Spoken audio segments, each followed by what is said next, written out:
43세 때 남편 공장이 문 닫고 통장엔 3천만 원만 남았어요. 그 돈으로 5년 만에 큰 돈을 모았죠. 하지만 단 한 달 만에 전부 잃었어요.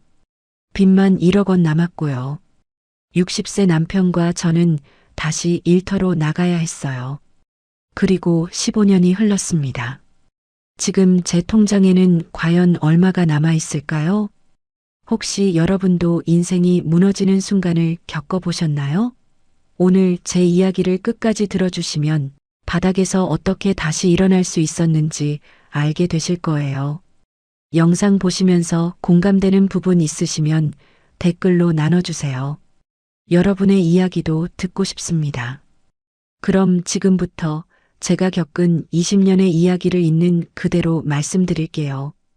안녕하세요. 오늘 여러분께 들려드릴 이야기가 있어요. 구독과 좋아요 부탁드립니다. 안녕하세요. 저는 63세 박은정입니다. 2005년 4월 봄비가 내리던 그날을 저는 잊을 수가 없어요. 남편이 20년 넘게 운영하던 플라스틱 사출 공장이 문을 닫았거든요. 부천공단 한쪽 끝에 있던 작은 공장이었죠. 남편은 그날 밤 폐업 신고서를 식탁 위에 올려놓고 한참을 말이 없었어요. 서류 더미 사이로 통장이 보였어요. 저희가 20년 동안 모았던 퇴직금 1억 2천, 적금 5천, 예금 8천만 원. 전부 채권자들에게 넘어갔죠. 공장 기계값으로도 부족했고 보증선 어음까지 있었으니까요. 결국 집 한 채 팔고 남은 게 딱 3천만 원이었어요. 저는 당시 작은 회계사무소에서 일했어요. 남의 회사 장부를 정리하고 세금 신고를 도와주는 일이었죠. 숫자를 다루는 건 익숙했지만 그건 전부 남의 숫자였어요. 남의 적자를 보고 남의 흑자를 계산하고 남의 대출이자를 정리하는 일. 그런데 이제 제 앞에 놓인 건 제 인생의 숫자였어요. 남편은 그날 밤 거실 소파에 앉아 창밖만 바라봤어요. 미안하다는 말도 없었고 괜찮다는 말도 없었죠. 그냥 둘 다 말이 없었어요. 저는 부엌 식탁에 앉아서 통장을 펼쳤어요. 잔액 3,012만 7,540원. 쉼표 하나하나가 무겁게 느껴졌어요. 그날 밤 저는 노트 한 권을 꺼냈어요. 회사에서 쓰던 회계 장부랑 똑같이 생긴 검은색 노트였죠. 첫 장에 이렇게 썼어요. 박은정 투자일지 2005년 4월 18일. 그리고 그 밑에 한 줄을 더 적었어요. 이제부터는 남의 숫자가 아니라 내 숫자로 산다. 사실 투자라는 건 제게 낯선 세계였어요. 회계사무소에서 일하면서 기업들의 재무제표는 많이 봤지만 주식은 한 번도 사본 적이 없었거든요. 남편도 마찬가지였어요. 공장 운영하느라 주식이나 투자 같은 건 생각할 겨를이 없었죠. 하지만 저는 알고 있었어요. 3천만 원으로 월세집에서 살며 아들 대학 보내고 생활비 쓰면 2년이면 바닥난다는 거려. 남편은 58세였고 저는 43세였어요. 남편이 다시 취업하기엔 나이가 많았고 제 월급 180만 원으로는 턱없이 부족했죠. 그래서 결심했어요. 이 돈을 지키는 게 아니라 이 돈으로 다시 시작해야겠다고요. 회사에서 수백 개 기업의 장부를 봐왔으니 어떤 회사가 망하고 어떤 회사가 버티는지는 알고 있었거든요.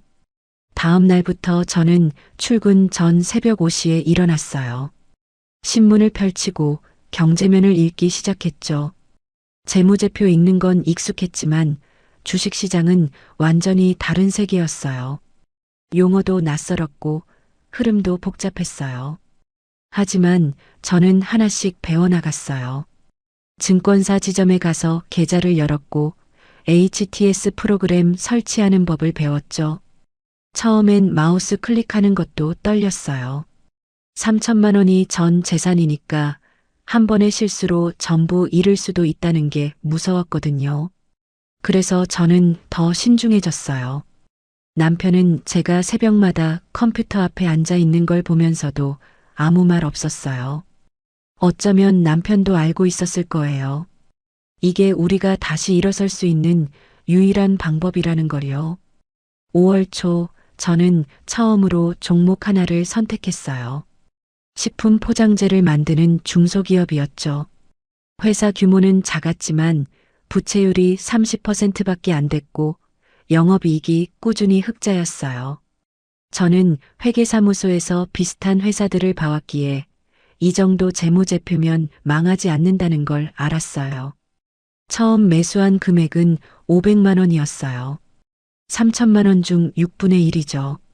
손이 떨렸지만 마우스를 클릭했어요. 그 순간 제 통장에서 500만 원이 빠져나가고 제 계좌에 주식 500주가 들어왔어요. 그날 밤 저는 잠을 못 잤어요. 주가가 오를까 떨어질까 계속 생각했죠. 새벽 2시에 일어나서 HTS를 켰다가 장이 열리지 않는다는 걸 깨닫고 다시 누웠어요. 남편은 제 옆에서 조용히 잠들어 있었고요. 다음 날 아침 주가는 50원 올랐어요. 500주니까 2만 5천 원의 수익이었죠. 작은 금액이었지만 저는 이상하게 마음이 놓였어요. 이 방법이 맞구나. 그렇게 생각했어요. 하지만 그 안도감은 오래가지 않았어요. 사흘 뒤 주가가 100원 떨어졌고 일주일 뒤엔 150원이 빠졌거든요. 마이너스 7만 5천 원. 처음으로 손실을 봤을 때 가슴이 철렁했어요. 저는 그날 밤 노트를 다시 펼쳤어요. 그리고 이렇게 적었어요. 단기 등락은 의미 없다. 기업이 망하지 않으면 주가는 결국 제자리로 온다. 회계사무소에서 배운 원칙이었죠. 기업의 본질이 튼튼하면 시장은 결국 그 가치를 인정한다는 거요. 그렇게 한 달이 지났어요. 주가는 계속 오르락 내리락 했지만 저는 팔지 않았어요. 그리고 6월 말 제 계좌에 배당금 3만 2천 원이 들어왔어요. 주가도 처음 산 가격보다 200원 올라 있었죠. 저는 그때 처음 알았어요. 투자는 도박이 아니라 기다림이라는 걸요. 숫자는 거짓말하지 않지만 마음은 쉽게 흔들린다는 것도요. 남편은 여전히 말이 없었어요. 하지만 어느 날 저녁 제가 노트에 뭔가 적고 있을 때 슬쩍 다가와 앉았어요. 그리고 한참을 가만히 앉아 있다가 이렇게 말했어요. 당신이 하는 거 나는 믿어. 그 한마디가 저한테는 큰 힘이 됐어요. 저는 그날 밤 노트에 한 줄을 더 적었어요. 욕심보다 계산이 먼저다. 그게 제 첫 번째 투자 원칙이 됐죠. 그렇게 저는 3천만 원으로 새로운 인생을 시작했어요. 그때는 몰랐어요. 이 작은 시작이 20년 뒤 140억이 될 거라는 걸요. 하지만 한 가지는 확실히 알았어요. 이제는 더 이상 남의 숫자를 보는 사람이 아니라 제 인생의 숫자를 만들어가는 사람이 됐다는 걸요. 그런데 과연 3천만 원으로 진짜 다시 일어설 수 있을까요? 2005년 7월이었어요. 식품 포장회사 주식을 산 지 2달째였죠. 매일 아침 출근하기 전에 HTS를 켰어요. 주가를 확인하는 게 습관이 됐거든요. 그날 아침도 평소처럼 컴퓨터를 켰는데 뭔가 달랐어요. 제 계좌 평가 금액이 515만 원으로 올라가 있었거든요. 처음 투자한 500만 원에서 15만 원이 늘어난 거였어요. 손가락으로 숫자를 다시 세어봤어요. 515만 원. 맞았어요. 수익률 3%. 작은 숫자였지만 저한테는 엄청난 의미였죠. 이게 제 힘으로 만든 첫 수익이었으니까요. 회계사무소에서 매달 받는 월급은 180만 원이었어요. 그 돈은 일한 대가였죠. 하지만 25만 원은 달랐어요. 제가 계산하고 분석하고 기다린 결과였거든요. 남의 지시를 따른 게 아니라 제 판단을 믿은 대가였어요. 그날 저는 일찍 퇴근했어요. 남편한테 전화를 걸었죠. 목소리가 떨렸지만 최대한 차분하게 말했어요. 우리가 투자한 돈이 15만 원 올랐다고요. 남편은 전화기 너머로 잠시 말이 없었어요. 그러다가 조용히 말했어요. 그냥 잘 됐다고요. 더 이상 말은 없었지만 저는 알 수 있었어요. 남편도 마음이 조금은 가벼워졌다는 걸요. 집에 돌아왔을 때 남편은 거실 소파에 앉아 있었어요. 텔레비전도 안 켜고 그냥 창밖을 보고 있더라고요. 저는 가방을 내려놓고 남편 옆에 앉았어요. 남편이 제 손을 잡았어요. 말은 없었지만 그 손의 온기가 따뜻했어요. 우리는 그렇게 한참을 앉아 있었죠.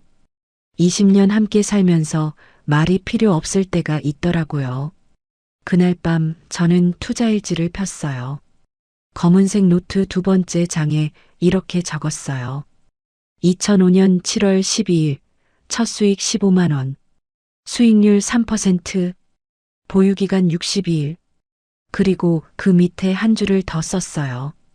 두려움이 조금씩 확신으로 바뀌고 있어요. 사실 그 2달 동안 마음이 편하지만은 않았어요.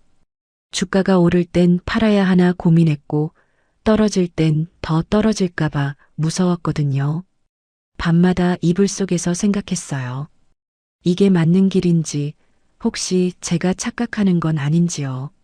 하지만 15만 원이라는 숫자가 그 두려움을 조금 덜어줬어요. 아주 크게는 아니지만 조금은요. 제가 선택한 방향이 완전히 틀린 건 아니구나. 그렇게 믿게 됐어요. 다음 날 저는 증권사 지점에 들렀어요.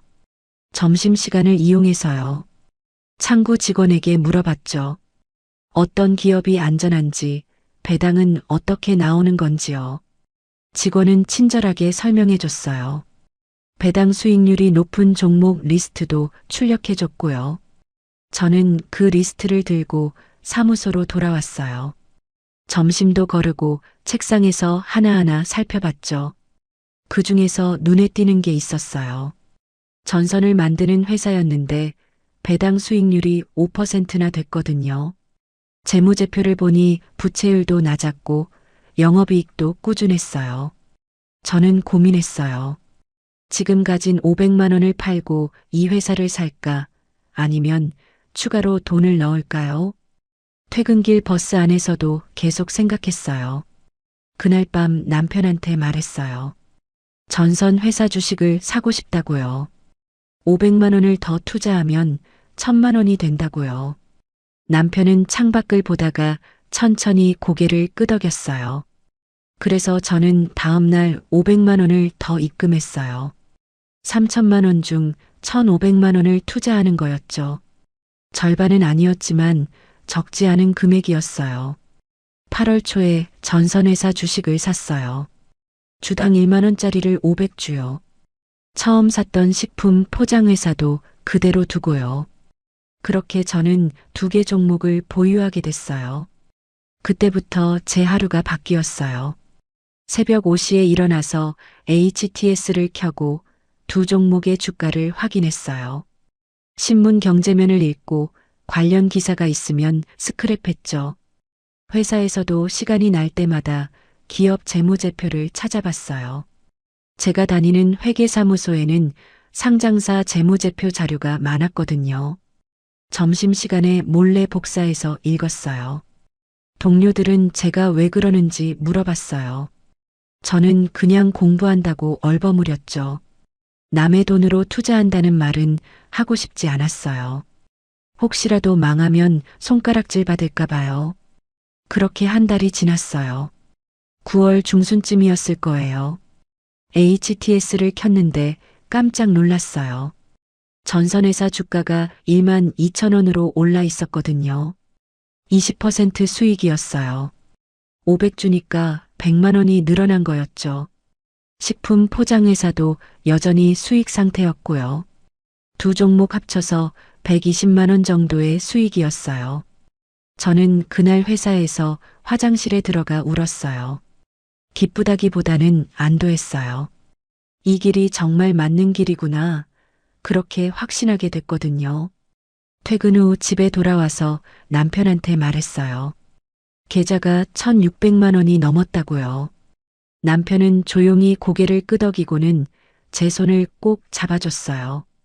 그날 밤 저는 투자일지 세 번째 장을 폈어요. 2005년 9월 15일 총 수익 120만 원, 수익률 12%, 그리고 한참을 생각하다가 이렇게 적었어요. 욕심보다 계산이 먼저다. 그 문장이 제 첫 번째 원칙이 됐어요. 주가가 올라도 흥분하지 않고 떨어져도 당황하지 않는 거요. 기업의 본질을 보고 숫자로 판단하는 거죠. 10월이 되자 배당금이 또 들어왔어요. 식품 포장회사에서 4만 원, 전선회사에서 6만 원. 일하지 않아도 돈이 들어오는 게 신기했어요. 그 돈으로 저는 남편이랑 외식을 했어요. 오랜만에 삼겹살을 먹으러 갔죠. 남편은 소주를 한 잔 마시더니 처음으로 웃었어요. 공장 문 닫고 나서 처음 보는 웃음이었어요. 저는 그날 깨달았어요. 돈이 주는 행복이 뭔지요. 큰 돈을 벌어서가 아니라 불안이 조금씩 사라지는 게 행복이더라고요. 내일이 두렵지 않은 게 행복이었어요. 11월 말쯤 제 계좌는 1,700만 원이 됐어요. 3천만 원 중 절반을 투자해서 200만 원을 번 거였죠. 반년 만에요. 회계사무소 월급 한 달치보다 많았어요. 저는 그날 밤 남편한테 물어봤어요. 남은 1,500만 원도 투자할까요? 남편은 한참을 생각하더니 말했어요. 당신이 하고 싶은 대로 하라고요. 자기는 믿는다고요. 그 말이 저한테 큰 용기가 됐어요. 저는 결심했어요. 남은 돈도 조금씩 투자하자고요. 하지만 한꺼번에 넣지는 않기로 했어요. 한 달에 300만 원씩 천천히요. 12월 초에 세 번째 종목을 샀어요. 의약품 원료를 만드는 회사였죠. 부채가 거의 없고 영업이익률이 15%나 됐어요. 300만 원을 투자했어요. 그렇게 2005년이 지나갔어요. 연말에 계좌를 확인해 보니 1,850만 원이었어요. 원금 1,500만 원에 350만 원의 수익이었죠. 8개월 만에 23% 수익률이었어요. 저는 그날 밤 투자일지 마지막 장에 이렇게 썼어요. 2005년을 마무리하며 처음엔 두려웠지만 이제는 조금 확신이 생겼어요. 욕심내지 않고 계산하면 이 길이 맞는 것 같아요. 남편은 제 옆에서 조용히 잠들어 있었어요. 코 고는 소리가 들렸죠. 예전보다 편안해 보였어요. 저도 그날 밤 처음으로 편하게 잠들었던 것 같아요.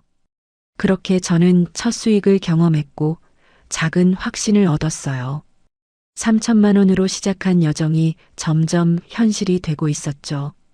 하지만 이 확신이 언제까지 이어질 수 있을까요? 2010년 3월이었어요. 제 계좌는 3억 2천만 원이 돼 있었어요. 2005년 1,500만 원으로 시작해서 5년 만에 이룬 숫자였죠. 아침마다 HTS를 켤 때마다 흐뭇했어요. 3억 2,084만 7천 원. 쉼표 하나하나가 제 자랑스러운 기록이었거든요. 회계사무소는 진작 그만뒀어요. 2008년에 사표를 냈죠. 이제 제 일은 투자였어요. 매일 아침 신문 경제면을 읽고 오전엔 기업 공시를 확인했어요. 점심 먹고는 증권 방송을 봤죠. 저녁엔 투자일지에 그날의 기록을 적었고요. 5년 동안 쌓인 노트가 5건이 됐어요. 남편은 그 모습을 지켜보며 가끔 말했어요. 너무 무리하지 말라고요. 하지만 저는 자신감이 넘쳤어요. 5년 동안 단 한 번도 큰 손실을 본 적이 없었거든요.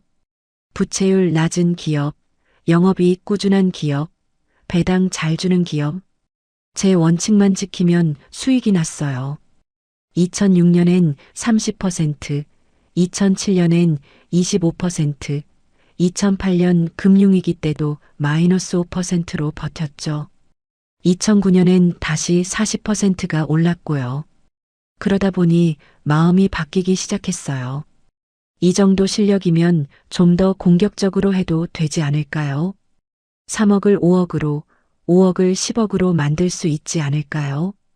4월 어느 날 증권방송에서 한 애널리스트가 나왔어요. 반도체 장비 회사를 추천하더라고요. 삼성전자가 설비 투자를 늘린다는 소식이 있었거든요. 그 회사 주가가 곧 2배는 오를 거라고 했어요. 저는 귀가 솔깃했어요. 그 회사 재무제표를 찾아봤어요. 부채율이 좀 높긴 했지만 영업이익은 나쁘지 않았죠. 주가도 꾸준히 오르고 있었고요. 고민이 됐어요. 제 원칙은 부채율 70% 이상인 회사는 사지 않는 거였거든요. 그런데 이 회사는 85%였어요.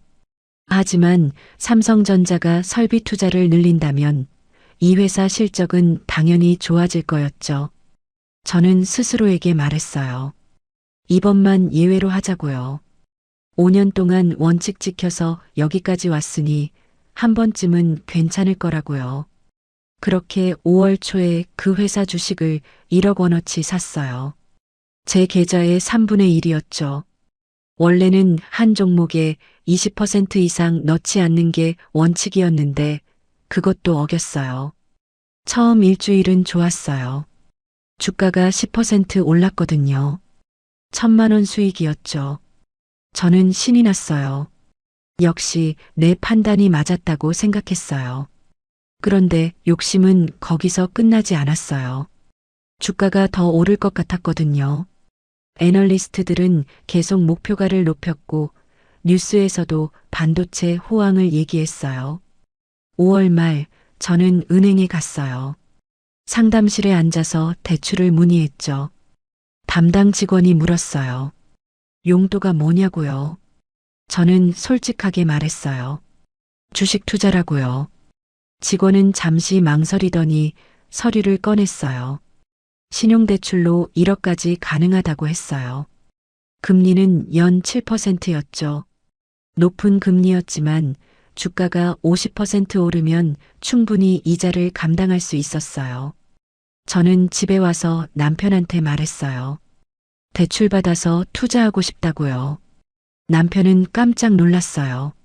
지금까지 잘해왔는데 왜 굳이 빚을 내서 하냐고 물었죠. 저는 설명했어요. 이번 기회를 놓치면 안 된다고요. 반도체 장비 회사는 확실하다고요. 몇 달만 기다리면 1억이 2억이 된다고요. 남편은 한참을 생각하더니 말했어요. 정말 확실하냐고요. 저는 고개를 끄덕였어요. 5년 동안 제 판단을 믿어왔잖냐고 이번도 믿어달라고 했어요. 남편은 결국 고개를 끄덕였어요. 하지만 얼굴에는 불안한 기색이 역력했죠. 저는 그 표정을 모른 척했어요. 제 확신이 너무 강했거든요. 6월 초 1억 원 대출이 나왔어요. 저는 바로 그 회사 주식을 추가로 샀어요.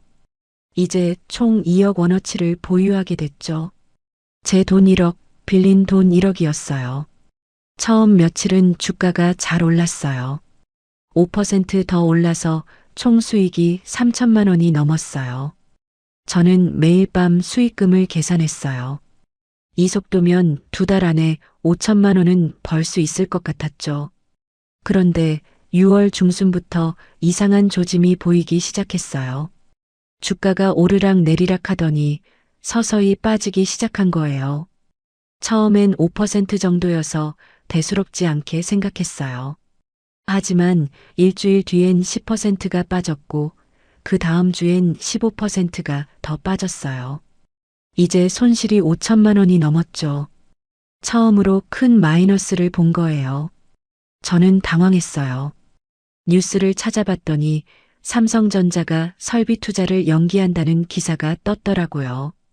반도체 경기가 예상보다 안 좋다는 전망도 나왔고요. 7월 초 주가는 반토막이 났어요. 2억이 1억으로 줄었죠. 남편이 물었어요. 괜찮냐고요.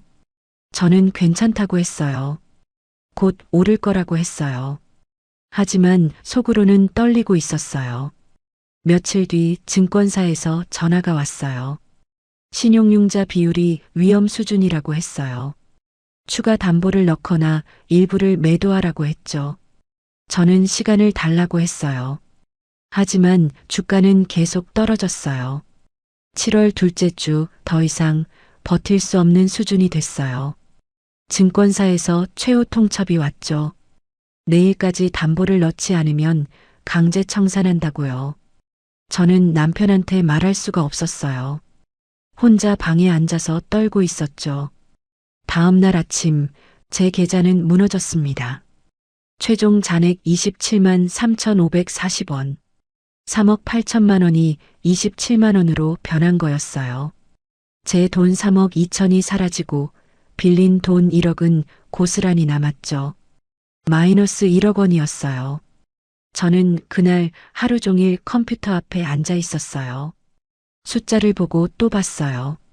믿기지 않았거든요. 5년 동안 쌓은 게 한 달 만에 전부 사라진 거예요. 저녁에 남편이 퇴근하고 왔어요. 제 얼굴을 보더니 알아챘죠. 뭐라고 말하지 않았어요. 그냥 제 옆에 앉았어요. 저는 그날 밤 투자일지를 폈어요. 손이 떨려서 글씨가 제대로 써지지 않았어요. 겨우 한 줄을 적었어요.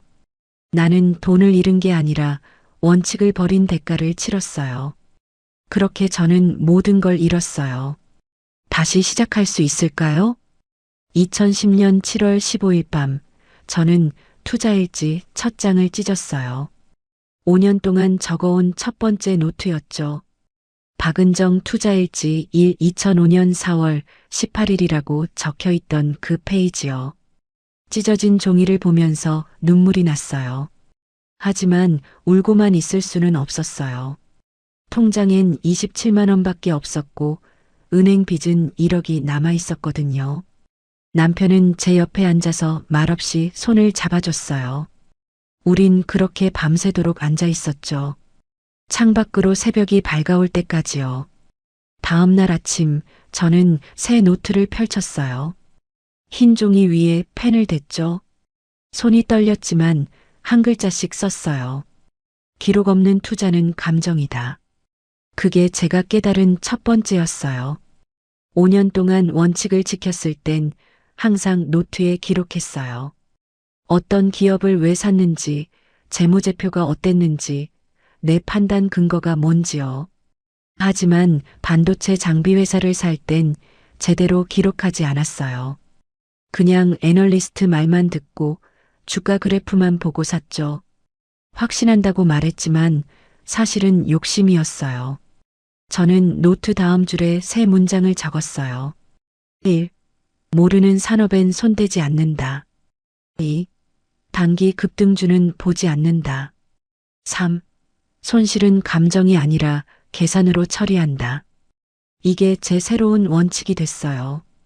더 정확히 말하면 제가 잊고 있던 원칙을 다시 새긴 거였죠. 첫 번째 원칙부터 생각해 봤어요. 저는 반도체 장비 산업을 몰랐어요.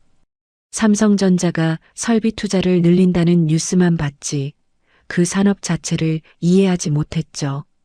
반도체 경기가 어떻게 돌아가는지, 장비 회사들이 어떤 리스크를 안고 있는지 전혀 몰랐어요. 예전에 제가 성공했던 투자들을 떠올려 봤어요. 식품 포장회사, 전선회사, 의약품 원료회사. 전부 제가 회계사무소에서 다뤄봤던 업종이었어요. 재무제표만 봐도 회사 사정이 그려지는 곳들이었죠. 두 번째 원칙도 마찬가지였어요. 반도체 장비 회사는 단기간에 급등한 주식이었어요. 2개월 만에 50% 오른 거였죠. 그런 주식은 내려갈 때도 빨라요. 저는 그걸 몰랐어요. 아니, 알면서도 욕심에 눈이 멀었어요. 세 번째 원칙이 가장 아팠어요. 주가가 떨어질 때 저는 계산하지 않았어요. 손절 라인을 정하지도 않았고 손실을 인정하지도 않았죠. 그냥 오르겠지, 곧 회복되겠지 하면서 버텼어요. 감정으로 버틴 거예요. 그 결과가 강제 청산이었어요. 만약 10% 손실이 났을 때 팔았다면 2천만 원 손해였을 거예요. 20% 손실 때 팔았어도 4천만 원이었죠. 하지만 끝까지 버티다가 전부 잃었어요. 저는 그날부터 다시 시작했어요. 아니, 시작할 준비를 했어요. 왜냐하면 투자할 돈이 없었거든요. 남편과 상의했어요. 1억 원 빚을 어떻게 갚을지요. 남편은 다시 일하겠다고 했어요. 60세였지만 공단에서 일자리를 구하겠다고요. 저도 다시 회계사무소를 알아봤어요. 5년 전에 그만뒀던 그곳이요. 운이 좋게도 자리가 있었어요. 월급은 150만 원으로 줄었지만 감사했어요. 아들은 대학 4학년이었어요.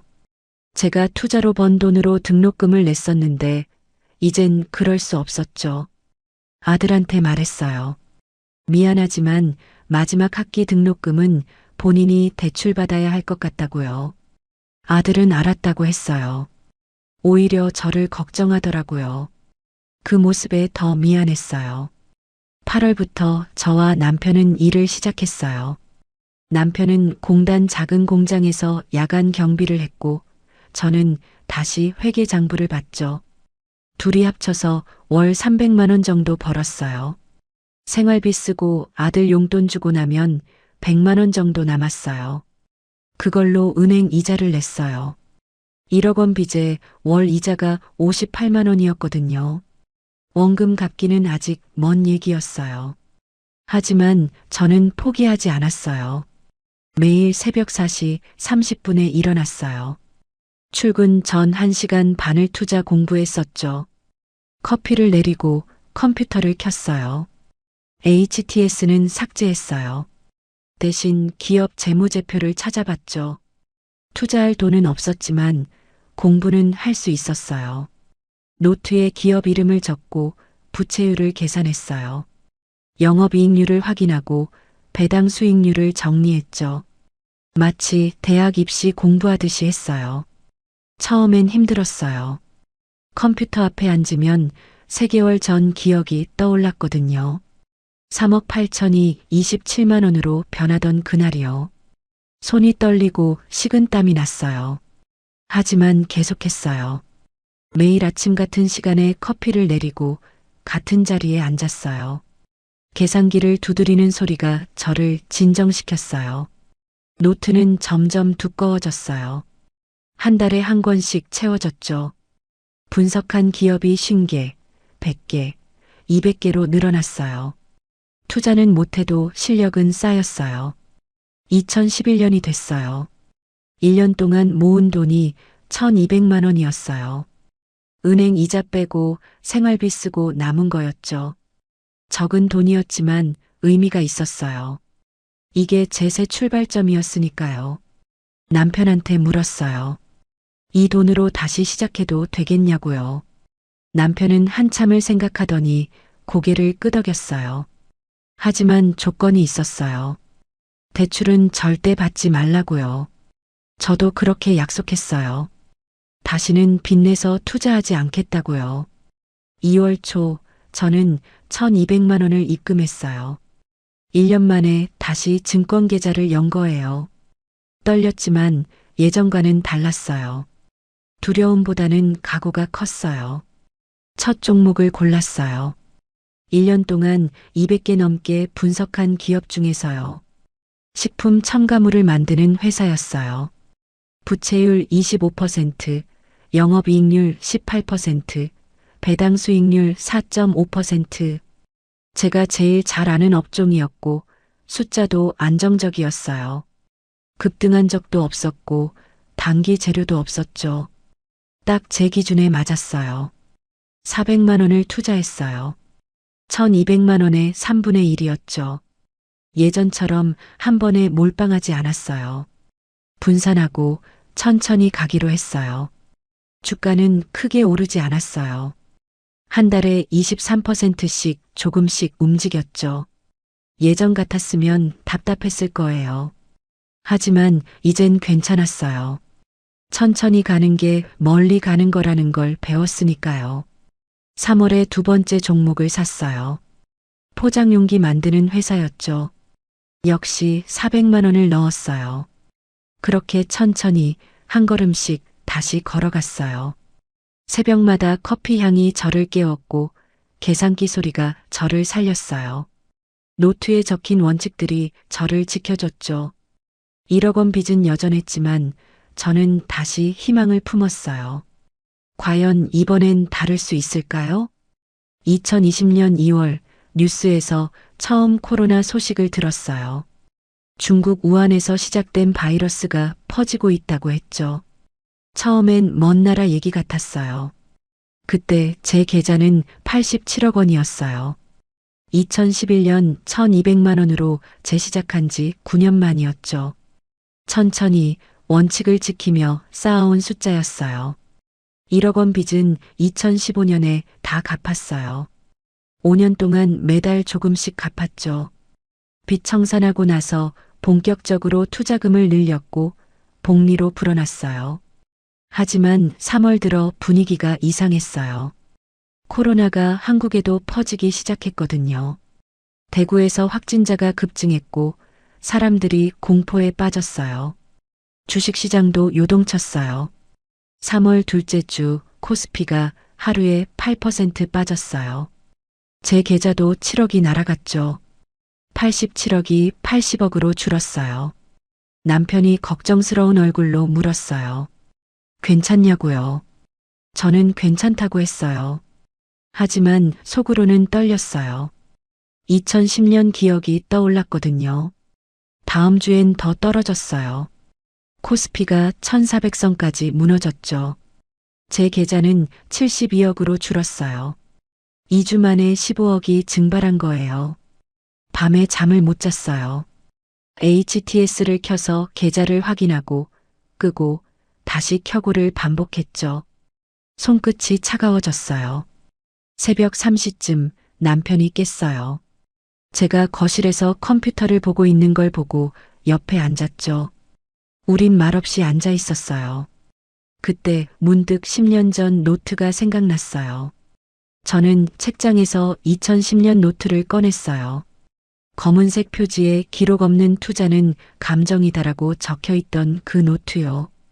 펼쳐서 다시 읽었어요. 모르는 산업엔 손대지 않는다. 단기 급등주는 보지 않는다. 손실은 감정이 아니라 계산으로 처리한다. 저는 그날 새벽부터 제 보유 종목들을 하나씩 점검했어요. 총 15개 종목이었죠. 전부 제가 10년 넘게 지켜본 기업들이었어요. 첫 번째 종목, 식품 포장회사. 부채율 32%, 영업이익률 15%. 코로나 때문에 식품 수요는 오히려 늘었어요. 기업은 멀쩡했어요. 두 번째 종목, 의약품 원료회사. 부채율 28%, 영업이익률 19%. 병원이 바빠지면 의약품도 많이 쓰이죠. 이 회사도 문제 없었어요. 세 번째, 네 번째, 다섯 번째. 하나씩 체크했어요. 부채율은 전부 70% 미만이었고 영업이익률은 10% 이상이었어요. 제 원칙에 맞는 기업들이었죠. 그때 깨달았어요. 무너진 건 기업이 아니라 사람들의 마음이었다는 걸요. 공포 때문에 다들 팔았지만 기업들은 여전히 제품을 만들고 이익을 냈어요. 저는 노트에 적었어요. 2020년 3월 19일. 시장은 공포에 빠졌지만 내 기업들은 버티고 있다. 나도 버틴다. 3월 말 코스피는 1450선에서 바닥을 찍었어요. 제 계좌는 68억까지 떨어졌죠. 19억 손실이었어요. 하지만 저는 팔지 않았어요. 오히려 여유자금 3억을 더 넣었어요. 모두가 팔 때 사는 게 제 전략이었거든요. 물론 떨렸어요. 하지만 숫자는 거짓말하지 않았어요. 4월부터 조금씩 오르기 시작했어요. 정부가 재난지원금을 풀었고 백신 개발 소식이 들렸죠. 사람들의 공포가 조금씩 가라앉았어요. 5월엔 1900선까지 회복했어요. 제 계좌는 다시 82억으로 올라왔죠. 6월엔 2100선을 넘었고요. 계좌는 95억이 됐어요. 남편이 말했어요. 정말 대단하다고요. 어떻게 그 공포 속에서 버틸 수 있었냐고요. 저는 노트를 보여줬어요. 10년 전 적어둔 원칙들이요. 그해 8월 코스피는 2400선을 넘었어요. 제 계좌는 108억을 기록했어요. 2011년 재시작한 지 9년 만이었죠. 1200만 원이 108억이 된 거예요. 하지만 숫자보다 중요한 걸 깨달았어요. 저는 그날 밤 노트에 이렇게 적었어요. 투자는 수익이 아니라 평정심의 경기다. 2010년에 3억 8천을 잃었을 때 저는 평정심을 잃었었어요. 욕심에 흔들리고 공포에 떨었죠. 원칙을 버리고 감정으로 투자했어요. 하지만 이번엔 달랐어요. 코로나로 19억이 날아갈 때도 저는 원칙을 지켰어요. 재무제표를 보고 계산을 했고 기다렸죠. 마음이 흔들릴 때마다 노트를 펼쳤어요. 결국 시장은 돌아왔어요. 기업들은 다시 이익을 냈고 주가는 회복됐죠. 제 평정심이 19억 손실을 40억 수익으로 바꿔놨어요. 2021년이 됐어요. 계좌는 계속 늘었어요. 백신이 보급되고 경제가 살아나면서 주식시장도 화랑이었죠. 하지만 저는 욕심내지 않았어요. 여전히 부채율 70% 이상 기업은 사지 않았고 단기 급등주는 쳐다보지도 않았어요. 배당 꾸준히 주는 기업만 천천히 모았죠. 2022년 들어서는 시장이 다시 흔들렸어요. 금리가 오르고 경기 침체 우려가 나왔거든요. 많은 사람들이 손실을 봤어요. 하지만 저는 또 버텼어요. 제 기업들은 여전히 부채율 낮고 이익률 높았으니까요. 10년 전 배운 교훈이 저를 지켜줬어요. 2023년 계좌는 122억이 됐어요. 2024년엔 135억을 넘었고요. 그리고 2025년 10월 지금 140억에 도달했어요. 숫자가 커질수록 신기했어요. 1200만 원으로 시작해서 여기까지 온 게요. 하지만 더 놀라운 건 따로 있었어요. 돈이 늘어도 제 마음은 평온했다는 거예요. 10억이 됐을 때나 50억이 됐을 때나 100억이 넘었을 때나 저는 흥분하지 않았어요. 그저 매일 아침 커피를 내리고 노트를 펼치고 재무제표를 확인했어요. 원칙을 지키며 묵묵히 걸어갔죠. 남편은 그런 저를 보며 말했어요. 많이 변했다고요. 예전엔 수익률에 일희일비했는데 이젠 담담하다고요. 저는 웃으며 대답했어요. 숫자가 커져도 원칙은 같다고요. 부채율 70% 미만, 영업이익률 10% 이상. 그것만 지키면 된다고요. 그날 밤 저는 2020년 노트를 다시 펼쳤어요. 투자는 수익이 아니라 평정심의 경기다라고 적힌 그 문장을 봤죠. 정말 그랬어요. 15년 동안 시장은 수없이 흔들렸지만 평정심만 지키면 결국 이긴다는 걸 배웠어요. 그렇다면 이 돈으로 저는 무엇을 할 수 있을까요? 2024년 11월 아들한테서 전화가 왔어요. 목소리가 떨리고 있었죠. 카페를 3년째 운영하고 있었는데 건물주가 갑자기 임대료를 2배로 올렸대요. 아들은 버티려고 했어요. 대출받아서 인테리어도 새로 했고 단골 손님도 생겼거든요. 하지만 임대료 감당이 안 됐어요. 결국 2억 원 빚만 남고 가게는 문을 닫았죠. 전화 너머로 아들이 울먹이는 소리가 들렸어요. 미안하다고, 어떻게 해야 할지 모르겠다고요. 저는 괜찮다고 했어요. 엄마한테 오라고 했죠. 아들이 집에 왔을 때 얼굴이 많이 상해 있었어요. 며칠 못 잔 것 같았죠. 저는 아들을 안치고 차를 내왔어요. 아들은 고개를 들지 못했어요. 자기 때문에 부모님이 고생할까봐 걱정이라고 했죠. 저는 아들 손을 잡았어요. 그리고 말했어요. 걱정하지 말라고요. 다음 날 아들과 함께 은행에 갔어요. 2억 원을 일시불로 갚았죠. 아들은 울었어요. 이렇게 큰 돈을 어떻게 갚냐고 평생 갚겠다고 했어요. 저는 웃으며 말했어요. 엄마가 번 돈은 결국 너를 위한 거라고요. 갚을 생각 말고 다시 시작하라고요. 아들은 한참을 울다가 고마워요라고 했어요. 집으로 돌아오는 길에 남편이 물었어요. 후회하지 않냐고요. 저는 고개를 저었어요. 전혀요. 돈은 다시 벌면 되지만 아들 인생은 하나뿐이잖냐고요. 그날 밤 남편과 긴 얘기를 나눴어요. 우리가 이렇게 많은 돈을 가지고 있을 필요가 있을까요?